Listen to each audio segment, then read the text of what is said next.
하겠습니다. 다 찾으셨지요? 그럼 다 같이 합독하시겠습니다. 여호와의 말씀이니라. 보라, 날이 이르리니 내가 이스라엘 집과 유다 집에 새 언약을 맺으리라. 이 언약은 내가 그들의 조상들의 손을 잡고 애굽 땅에서 인도하던 날에 맺은 것 같이 아니할 것은 내가 그들의 남편이 되었어도 그들이 내 언약을 깨뜨렸습니다. 여호와의 말씀이니라. 그러나 그날 후에 내가 이스라엘 집과 맺은 언약은 이러하니 곧 내가 나의 법을 그들의 속에 두며 그들의 마음에 기록하여 나는 그들의 하나님이 되고 그들은 내 백성이 될 것이라. 여호와의 말씀이니라. 그들이 다시는 각기 이웃과 형제를 가르쳐 이르기를 너는 여호와를 알라 하지 아니하리니 이는 작은 자로부터 큰 자까지 다 나를 알기 때문이라. 내가 그들의 악행을 사하고 다시는 그 죄를 기억하지 아니하리라. 여호와의 말씀이니라. 아멘. 성스러운 주일 아침에 거룩하신 주의 제너신 사랑하는 수만교회 성도님들 한 분 한 분마다 하나님의 사랑과 은혜와 축복이 넘쳐나시기를 진심으로 축원합니다. 예, 아멘이니까. 네, 지난 한 주 동안 평안하셨는지요? 날씨가 많이 추워졌습니다. 이럴 때일수록 감기 들기 쉽습니다. 감기 조심하시고 주의 은혜 가운데서 늘 강건하시기를 축복합니다. 옆에 있는 분들에게 당신의 얼굴을 보니 하나님의 사람임이 틀림없습니다 라고 인사하시 바랍니다. 당신의 얼굴을 보니 하나님의 사람임이 틀림없습니다. 네, 감사합니다. 네, 정말 우리 성도님 얼굴 한 분 한 분 볼 때마다 여러분들이 하나님의 사람이구나 라는 사실을 저는 항상 느낍니다. 감사합니다. 오늘은 종교개혁주일입니다. 다들 아시겠지만 종교개혁주일은 1531년 사진 하나 보여줄까요? 네, 저기 보면 딱 망치로 있는 사람이 마르틴 루터입니다. 그래서 1531년 10월 31일 마르틴 루터가 비텐베르크 그 당시 성당이죠. 교회죠. 교회문에 95개조 반박문을 붙인 것을 기념해서 10월 마지막 주일에 지키는 절기입니다. 그러니까 10월의 마지막 주는 종교개혁주일이다 라고 생각하시면 됩니다. 오늘 우리가 예레미야서에 나오는 새 언약 본문을 한번 살펴보면서 이러한 언약을 지키기 위해서 얼마나 많은 사람들이 수고했는지 살펴보는 시간을 갖고자 합니다. 첫 번째입니다. 하나님께서 우리에게 새 언약을 주셨습니다. 보시면 예레미야 31장부터 34절 내용은 새 언약에 관한 내용입니다. 구약에서 새 언약에 관한 내용이 얼마나 놀랍습니까? 31절 앞에는 내용들은 이제 포로 귀환에서 다시 선민들, 하나님의 백성들이 세움을 받을 것이다. 그리고 더 하나님께 더 가까워질 것이다 라는 예언을 합니다. 그리고 나서 31절에서 34절은 이제 포로에서 귀환한 선민들이 여호와의 새 언약의 체결로 영적으로 다시 새로워질 것을 예언하고 있는 대목입니다. 31절 보시면 이렇습니다. 여호와의 말씀이니라. 보라, 날이 이르리니 내가 이스라엘 집과 유다 집에 새 언약을 맺으리라. 여기서 이제 이스라엘 집과 유다 집을 혈통적 이스라엘이다 이렇게 생각하시면 안 되고요. 신약 성도들이라고 보시면 됩니다. 신약 성도들이라고 보시면 됩니다. 그러니까 나중에 이제 결국 신약 성도들과 새 언약을 맺게 될 것이다 라고 말합니다. 예수 그리스도께서 자신의 피로 세우신 새 언약의 대상은 그를 믿는 성도들이기 때문입니다. 그래서 이스라엘 집과 유다 집은 하나님의 언약의 터 위에 세워진 신약의 교회를 지칭하는 표현입니다. 사실 언약이라고 말할 때 우리가 언약식 이런 것도 많이 하시죠. 그러나 사실 우리가 다 알지만 이 언약은 단순히 그냥 도장 찍고 계약 맺는 거하고는 또 다른 의미가 있습니다. 언약이 옛날에 옛날 의식들은 어떻게 합니까? 이제 보면 짐승들이 있죠. 짐승을 둘로 이렇게 위아래로 쪼갭니다. 그럼 두 개를 다 펼쳐놓겠죠. 그리고 그 사이를 이제 언약 체결 당사자들이 손을 잡고 걸어가고 왔다 갔다 합니다. 왜 그러냐면 이 뜻은 내가 이 언약을 어길 시에는 이처럼 갈라져서 죽임을 당할지라도 원망하지 않겠습니다 라는 아주 엄중한 의미입니다. 그러니까 이게 바로 뭐냐면 이 언약을 피로 세워 생명을 걸고 지키는 약정이다 라고 볼 수 있는 것입니다. 사실 예수님께서 세우셨던 새 언약도 이러한 의미를 내포하는 것이죠. 예수님께서는 당신 자신의 몸을 십자가에 내어주심으로 자신의 몸을 언약의 증표로 쪼갰다고 볼 수 있습니다. 자, 그러면 과거에는 어떤 언약이 있었을까요? 바로 모세의 언약이죠. 근데 여기 어떤 문제점이 있었을까요? 32절을 보시면 이렇습니다. 이 언약은 내가 그들의 조상들의 손을 잡고 애굽 땅에서 인도하던 내는 날에 맺은 것과 같지 아니할 것은 내가 그들의 남편이 되어서도 그들이 내 언약을 깨뜨렸음이니라. 여호와의 말씀입니다. 즉 하나님께서 언약을 맺었어요. 시내산에서 언약을 맺었는데 이 언약을 이스라엘 백성들이 깨뜨리고 만 것입니다. 사실 언약을 깨뜨리면 어떻게 아까 우리가 제가 말씀드렸지만은 내가 몸이 갈라져 죽게 되었더라도 원망하지 않겠습니다라고 언약을 맺은 거 아니겠습니까? 그런데 하나님께서는 그 벌을 이스라엘 백성 내리지 않고 다시 새 언약을 허락하신 것입니다. 33절을 보시면요. 그러나 그날 후에 내가 이스라엘 집과 맺을 언약은 이러하니 곧 내가 나의 법을 그들의 속에 두며 그들의 마음에 기록하여 나는 그들의 하나님이 되고 그들은 내 백성이 될 것이라. 여호와의 말씀입니다. 여기서 새 언약의 놀라운 특징이 나타납니다. 즉 돌판으로 주지 않았다는 것입니다. 여러분 10개 영화 보셨죠? 다 10개 영화 보시면 하나님이 불로 확 해가지고 다 한 계명 한 계명 이렇게 새기지 않습니까? 과거 모세 언약은 특징이 바로 외적인 특징이 있습니다. 뭐냐면 첫 번째 돌비석에 세웠다는 게 첫 번째 특징이고, 두 번째는 외적인 행위로 하나님의 율법을 지키는 데 초점을 맞췄습니다. 그래서 여러분 제가 이제 가끔 수요예배 때 내기기 할 때 들어보시면 아시겠지만 절차가 얼마나 복잡합니까? 예? 절차가 정말 복잡하고 이 외적인 걸 지키는 게 정말 중요했던 것입니다. 물론 모세 언약이 그 인간의 내면의 문제를 다루지 않는 건 아닙니다. 그럼에도 불구하고 이 모세 언약 시대에는 하나님의 법이 하나님의 백성들의 마음속에 새겨져서 근본적인 변화를 일으켰다고 보기는 어렵습니다. 그러나 새 언약은 다릅니다. 내가 나의 법을 그들 속에 두며 그들의 마음에 기록하며 라고 분명하게 말씀하고 있는 것입니다. 예수님께서 십자가에 죽으시고 부활하시고 승천하신 뒤에 우리에게 누구를 보내주셨습니까? 성령을 보내주셨습니다. 그리고 그 성령은 예수를 주로 모시는 모든 사람 안에 계시며 하나님의 법을 지킬 힘을 주셨습니다. 그리고 우리 하나님이 되었고 우리는 하나님의 백성이 되었던 것입니다. 하나님께서 놀라운 은혜를 베푸셔서 하나님을 섬기는 모두가 하나님을 알게 될 것이라고 말씀하시며 하나님께서는 자신을 모두가 알기를 기뻐하신다라고 하셨습니다. 34절을 보시면 그렇습니다. 34절입니다. 네, 그렇군요. 네, 34절입니다. 그들이 다시는 각기 이웃과 형제를 가리켜 이르기를 너는 여호와를 알라 하지 아니하리니 이는 작은 자로부터 큰 자까지 다 나를 알기 때문이라. 내가 그들의 악행을 사하고 다시는 그 죄를 기억하지 아니하리라. 여호와의 말씀입니다. 하나님께서는 새 언약을 주셨습니다. 새 언약을 주기 위해서는 대가가 필요했습니다. 그 대가가 무엇입니까? 예수님께서 희생 제물이 되신 것입니다. 예수님께서는 인생의 고난을 같이 겪으셨습니다. 사랑과 인생의 고난을 같이 겪으시다가 우리의 모든 죄를 짊어지고 십자가에 죽으시고 무덤에 들어가셨습니다. 그리고 3일 만에 부활하셨죠. 40일간 이 세상에 머물다가 승천하셨습니다. 그리고 예수님께서 약속하신 대로 성령님께서 이 땅에 오셨습니다. 물론 구약시대에도 성령님이 있었습니다. 성령님이 역사하셨습니다. 하지만 구약시대와는 다르게 성령님이 우리에게 풍성하게 아주 영어로 오버플로우라는 뜻이죠. 엄청나게 부어주는 그런 놀라운 역사가 일어나는 것입니다. 그리고 예수를 구주로 영접하여 의롭게 된 우리의 심령 가운데 거하게 되었습니다. 성령님은 우리를 구원에 이르도록 이끌어 가십니다. 이걸 뭐라 합니까? 전문용어로 성도의 견인이다. 여러분 견인차 아시죠?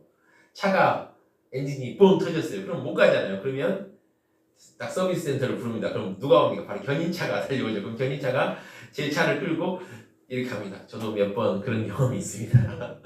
몇 번 이렇게 다니네. 이렇게 견인차가 차를 끌고 가는 것처럼 성령님께서 우리를 구원에 이르도록 이끌어 가십니다. 이렇게 우리는 새 언약으로 하나님의 은혜 가운데 나아갑니다. 성령님께서는 우리를 구원에 합당한 사람으로 이끌어 가십니다. 주님께서 일하시는 것이죠. 이걸 참 우리 찬양 하나 했으면 좋겠는데 주가 일하시네. 네, 찬양 하나 하겠습니다. 주가 일하시네. 주님께서 일하시는 걸 생각하며 찬양 하나 하겠습니다.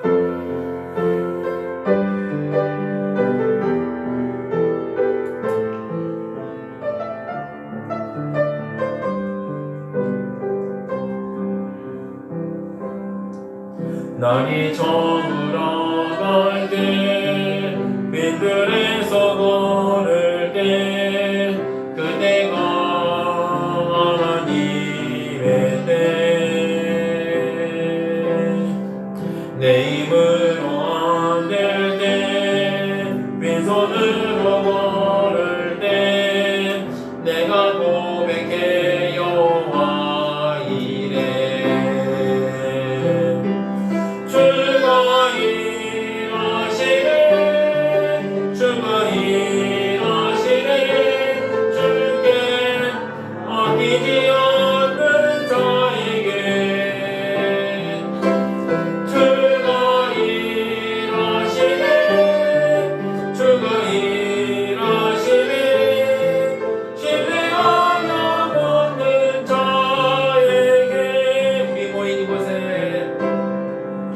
우리 모인 이곳에 주님 함께 계시네 누리네 아버지 은혜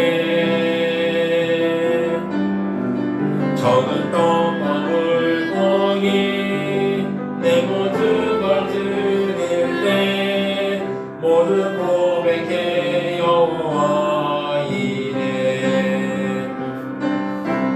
주가 일하시네 주가 일하시네 주께 아끼지 않는 자에게 주가 일하시네 주가 일하시네 신뢰하며 걷는 자에게 아멘. 두 번째입니다.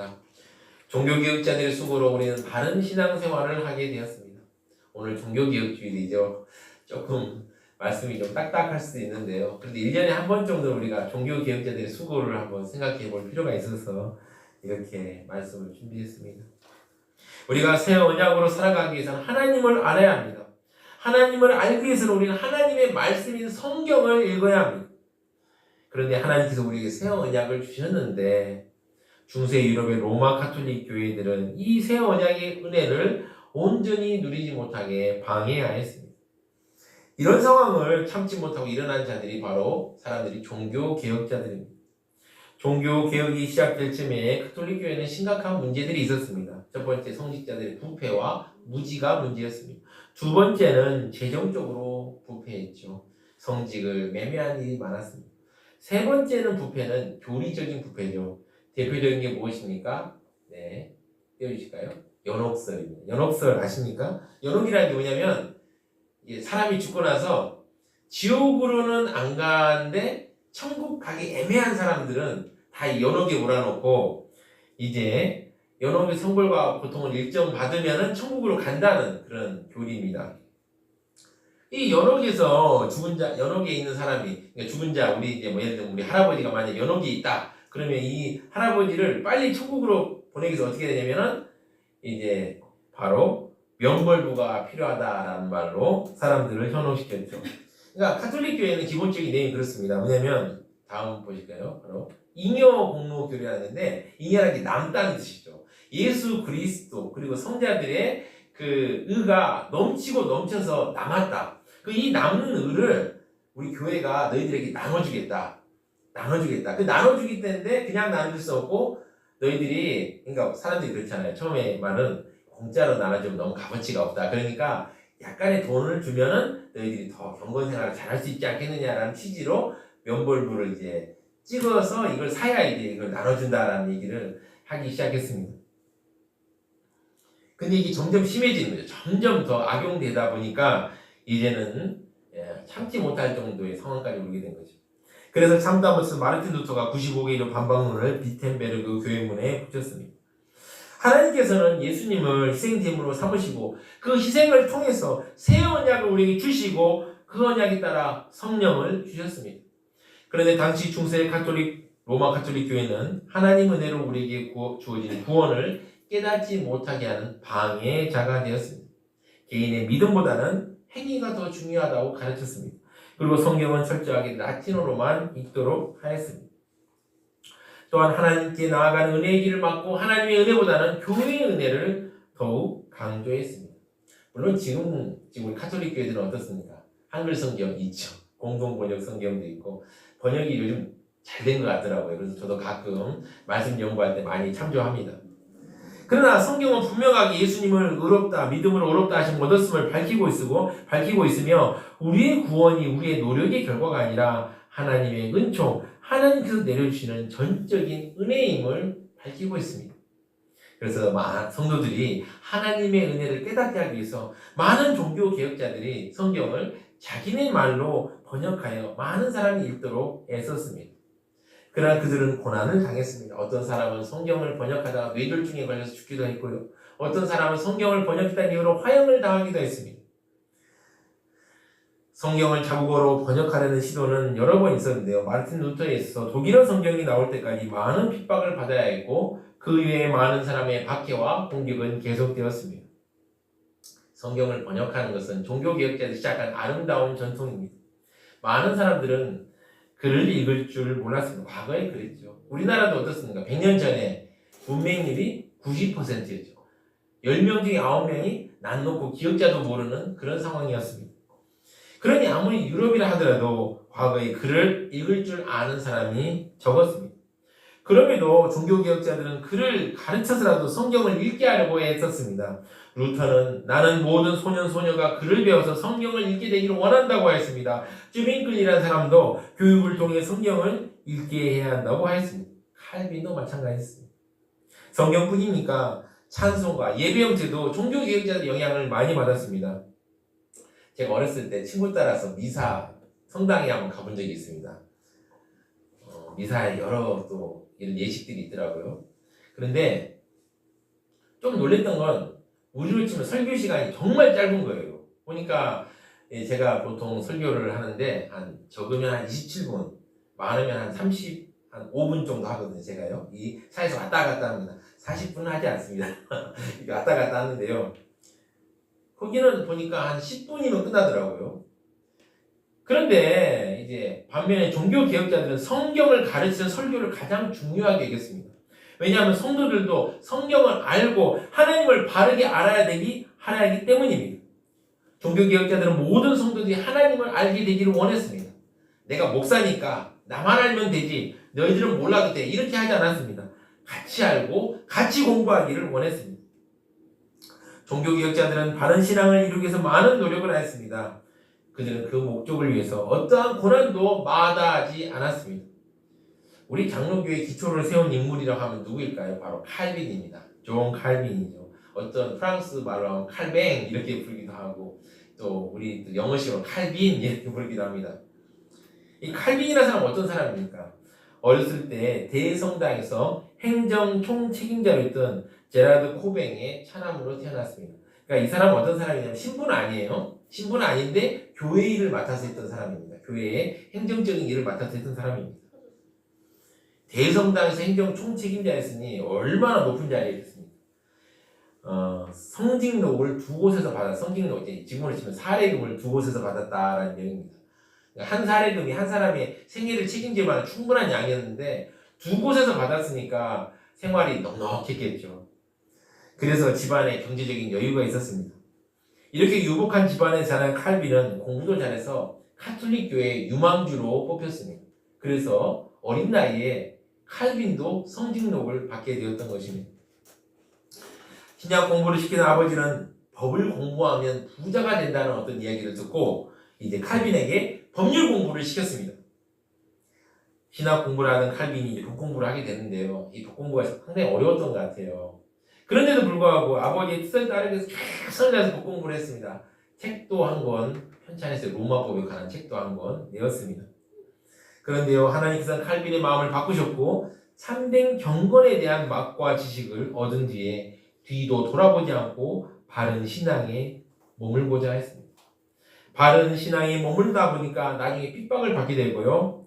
당시 깡촌인 제네바를 지나가려다가 거기에 붙들려 사역했습니다. 네, 그림 하나 보세요. 이 프랑스가 있고 이게 바로 제네바입니다. 제네바로 이렇게 어디로 가는 길에 제네바를 살짝 들렸는데 제네바 사람들이 딱 붙던 거예요. 칼빈을 알아보고 당신 여기서 목회해라. 여기서 하나님 말씀 전해라라고 탁 붙은 것입니다. 그래서 붙들려서 이제 자기는 여기 사실 제네바가 지금이야 뭐 스위스 와 아주 멋진 곳, 사람들이 잘 사는 곳 막 스위스지만 옛날에는 깡촌이었어요. 깡촌, 진짜 깡촌. 정말 여러분들이 보시면 진짜 이렇게 가난한 동네가 있나 싶을 정도로 깡촌이었습니다. 프랑스 잘 사는 데 살다가 거기 갔으니까 머물고 싶었겠습니까? 빨리 빠져나오고 싶었죠. 그런데 다 붙은 겁니다. 당신 여기서 우리 하나님 말씀을 전해야겠다.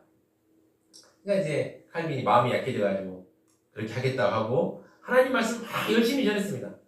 그런데 3년쯤 지났을까요? 사람들의 마음이 확 변한 겁니다. 어떻게 합니까? 더 이상 여기 있지 마라. 당신은 여기 나가야 된다라고 매정하게 쫓아보냈던 것입니다. 얼마나 칼빈이 마음이 아팠겠습니까?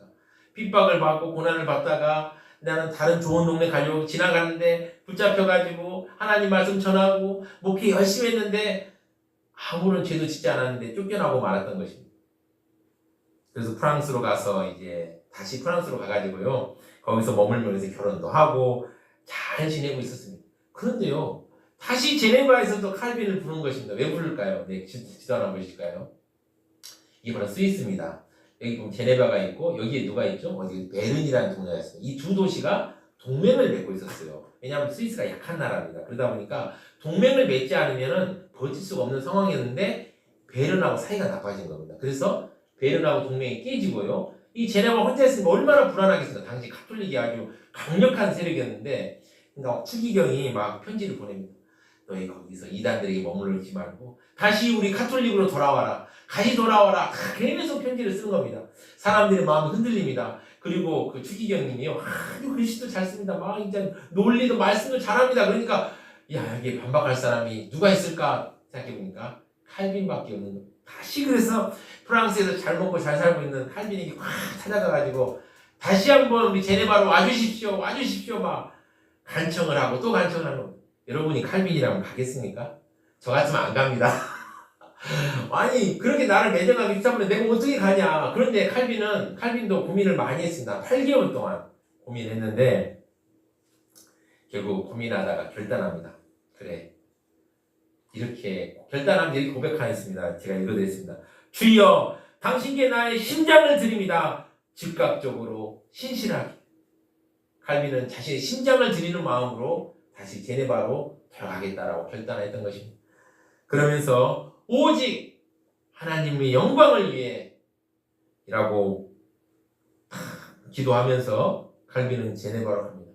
그런데 제네바에서 불렀는데 대접이 좋았을까요? 나빴을까요? 여러분? 좋았을까요? 나빴을까요? 좋았으면 좋은데 안 좋았어요.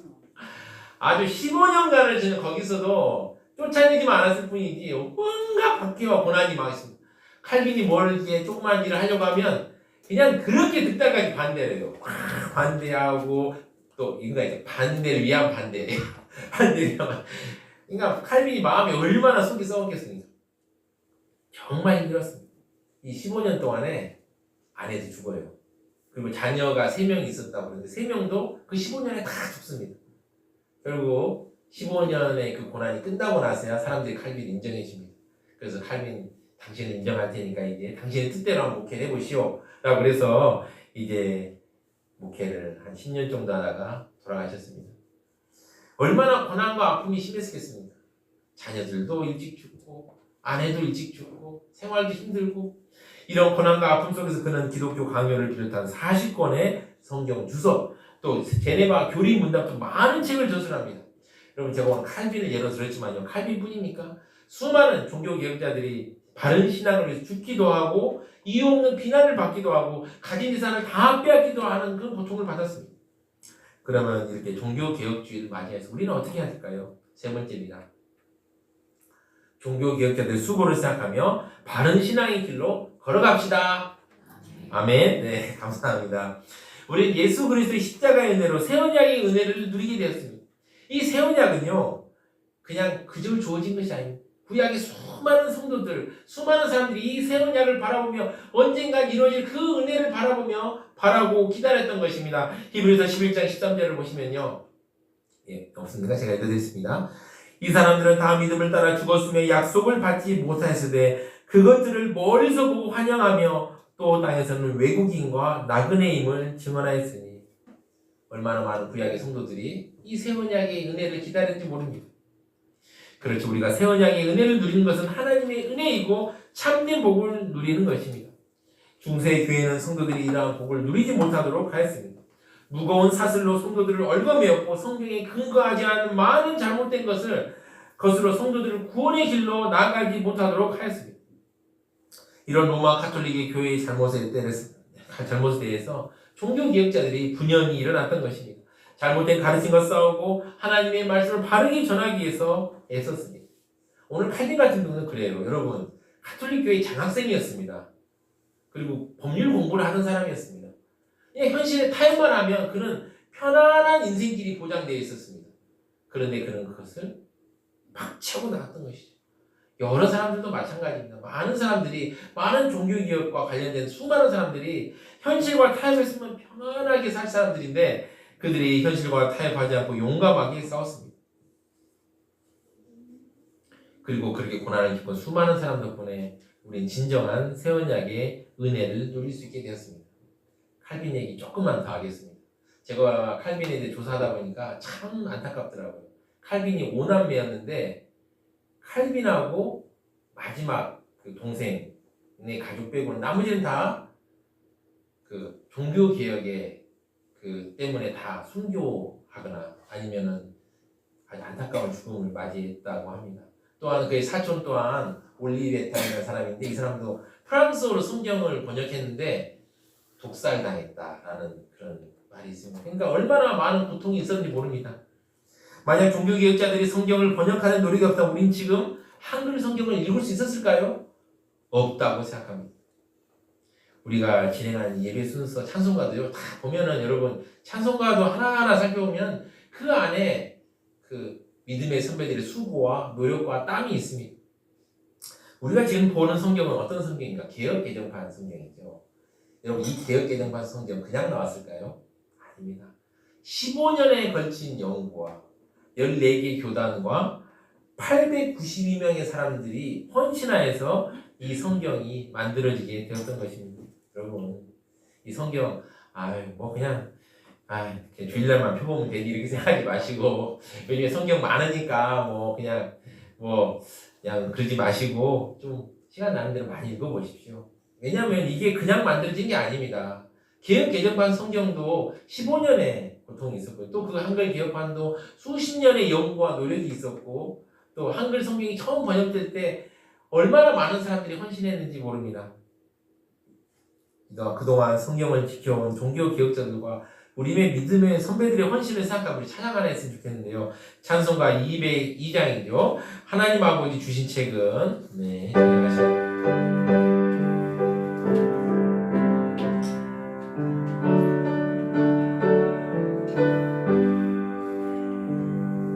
하나님 아버지 주신 책은 귀하고 증하신 말씀일세 기쁘고 반가운 말씀 중에 날 사랑한다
수많게 성도 여러분, 종교개혁주의를 맞이해서 오늘 우리는 종교개혁자들이 얼마나 수고했는지 살펴보았습니다. 또 종교개혁자 중에 한 사람인 칼빈의 삶을 살펴보았습니다. 저와 여러분, 우리 모두는 복음의 빚진 자들입니다. 사도 바울은 고린도후서에서 자신의 고난을 서술합니다. 고린도서 11장 23절부터 27절을 보면 사도 바울의 고난이 얼마나 극심했는지 알 수 있습니다. 매도 수없이 맞았고요. 여러 번 죽을 뻔했고요. 40에 하나 감한 매도 5번을 맞았습니다. 그리고 3번 태장으로 맞고, 한 번은 돌로 맞고, 또 3번 파선에서 일주야를 깊은 바다에서 지내야 했고, 또한 강의 위험과 강도의 위험과 여러 번 자지 못하고 줄이고 목마르고 굶고 추운데 옷이 없어서 추위에 떨어야 했습니다. 여러분, 눈에 좀 그려지지 않습니까? 얼마나 사도 바울이 고통과 고난 가운데서 복음을 전하기 힘썼습니까? 바울뿐입니까? 오늘 말씀드린 종교개혁자 칼빈의 삶도 사실 비극적인 삶입니다. 그러나 그들의 수고 덕분에 하나님께 주신 새 언약의 은혜를 우리가 마음껏 누릴 수 있게 되었습니다. 사랑하는 성도 여러분, 앞서 믿음의 선배들의 수고와 고난을 생각하십시오. 생각하시면 어떻습니까? 저는 말씀을 준비하면서 이런 생각이 들었습니다. 옷깃이 여미어졌습니다. 내가 정말 바르게 신앙생활을 해야겠구나. 내가 정말 이 믿음의 선배들의 수고와 고난을 생각한다면 정말 올바르게 신앙생활을 해야겠구나 라는 생각이 들었습니다. 사랑하는 성도 여러분, 믿음의 선배들의 수고와 고난을 생각하며 바른 신앙의 길을 걸어가시기 바랍니다. 또한 다가오는 삶의 여러 가지 도전에서 승리하시는 사랑하는 수많은 성도님들 되시기를 진심으로 축원합니다. 다 합심 기도하겠습니다. 믿음의 선배들의 수고를 생각하며 바른 신앙의 길을 걸어갈 수 있도록 주여 한번 외치고 힘차게 기도하시겠습니다. 주여! 주님 은혜 감사합니다. 아버지, 정말 믿음의 선배들이 얼마나 수고하고 고난을 받았는지 아버지 오늘 깨닫게 해주시니 감사합니다. 믿음의 선배들의 수고를 생각하며 오늘도 내일도 아버지 한 주간도 아버지 바른 신앙의 길을 걸어갈 수 있도록 주여 붙들어 주시옵소서. 하나님의 말씀에 귀를 기울이며 하나님의 뜻에 따라서 하나님의 은혜를 누리는 귀하고 아름답고 바른 신앙생활을 할 수 있도록 주여 우리 성도들 한 사람 한 사람 붙잡아 주시고 함께하여 주시옵소서. 세상의 유혹과 시험에 넘어지지 않게 도와주시고 하나님만 바라보며 나아갈 수 있도록 같이 하여 주시옵소서.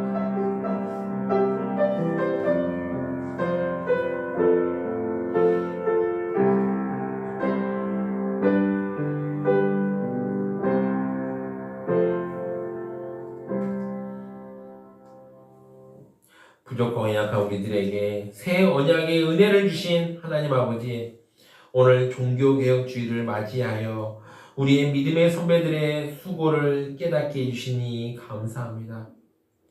우리 믿음의 선배들의 수고와 고난을 생각하며 오늘도 내일도 한 주간도 앞으로도 우리가 바른 신앙의 길을 걸어갈 수 있도록 한 걸음 한 걸음 인도하여 주시옵소서. 이 모든 말씀 우리 주 예수 그리스도 이름으로 기도드립니다. 아멘.